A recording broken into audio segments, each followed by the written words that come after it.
রাধে রাধে বন্ধুরা, দেখো চাল কুমড়োর পাতার বড়া। তোমরা রেসিপিটা শোনো, চাল কুমড়োর পাতা দিয়ে বড়া করার রেসিপিটা শোনো। প্রথমে আগে বেসনের সাথে একটু লঙ্কার গুঁড়ো, একটু কালো জিরে, একটু পোস্ত, একটু হলুদ, অল্প একটু চিনি, এগুলো দিয়ে আগে আর একটু চালের গুঁড়ো, এগুলো দিয়ে আগে ভালো করে মাখিয়ে নেবে।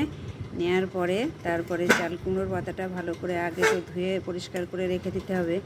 ওটাকে দিয়ে সুন্দর এরকম চারকোনা চারকোনা করে ভাঁজ করে ব্যাটারের সাথে মাখিয়ে গরম তেলের সাথে ছেড়ে দিতে হবে। এটা কিন্তু আগে ভেজে রাখলে চলবে না, এটা গরম গরম কড়াইয়ের থেকে নামাতে হবে আর খেতে হবে। এত সুন্দর টেস্টি হয়, এক থালা ভাত খাওয়া হয়ে যাবে এই দিয়ে।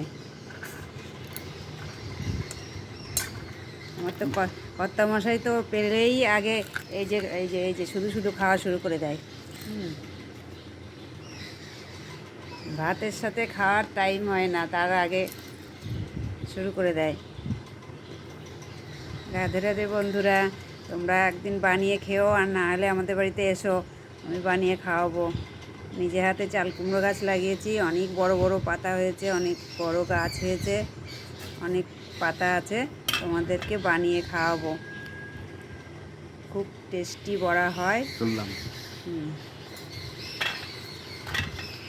রাখলাম বন্ধুরা, তোমরা সুস্থ থেকো, ভালো থেকো।